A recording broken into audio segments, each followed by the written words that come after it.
Hello, my name's Marina White. Hi, we're Janice and Jerry Bird. My name is Jan Temples. I'm Kathy Anderson. I'm Ben Wisnan and have been a member here forever.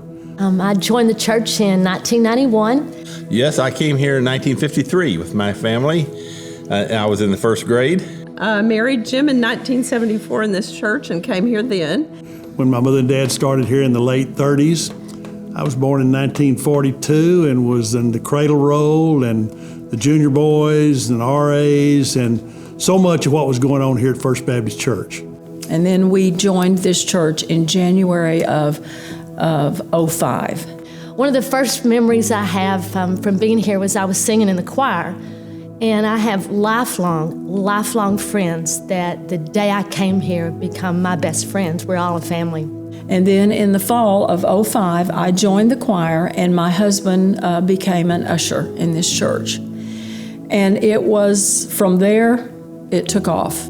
Probably my earliest memory is Vacation Bible School here as a young boy. I guess one of the big events for me was in 1963, our church sent, if this ever needs to be an example of Texas Baptist, we sent our pastor, the head football coach, and the banker, president of the bank, to Japan for the Japan New Life Crusade.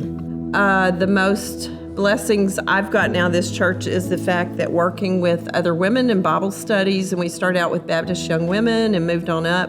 There was a more profound impact on me than I recognized at the time. I guess one of the great impacts of my life was just the fact that First Baptist Church had so many people that mentored us, meaning us, my two brothers and myself. We needed a lot of mentoring because we were the terror of the church at that particular time. One of the very first things that I did with this church was even before I became a member in 1979 when Mac Roark was a pastor here. This church sent a team to Egypt on a mission trip. And I was privileged to go at that time as well. And at the time I was young, and we were sitting in the back row in the choir, and we were laughing, and lovingly laughing at the two ladies next to us, and both of them have now died and are with Jesus, but they were my age generation, and they would get so behind singing the music that they were dog-earing every page of the music. James Stewart and Marilyn Stewart. James taught me as a junior boy and was an integral part of what my faith became and how I grew up. When you come to this church, you feel that energy of wanting to reach out, not just in our community, but internationally to people that don't know the Lord. Our daughter was the very first missionary journeyman sent from First Baptist Church. She went to Portugal in 1996. But so much was going on at First Baptist Church and what was happening in the community. We were a part of that. Every time the doors were open, we were a part of it, and Mother and Dad were always sure that we were here. For the next generation, I think that this church, who has always been mission-minded, will continue to be that way, from the youth up to our seniors.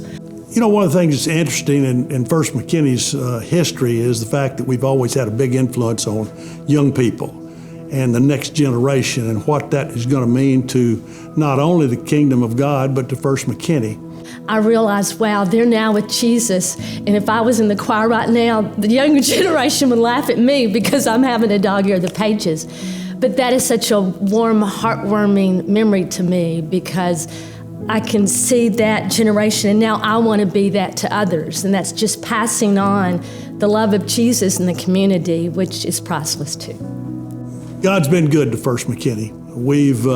We've enjoyed His gracious love, His mercy, the way He's continued to look after us, to continue to guide us and direct us in the future. Certainly as we move forward, as we celebrate this 150 years, we look forward to what the next years and the next 150 years are going to mean to First McKinney and the impact that this church can have on this community and at the world at large.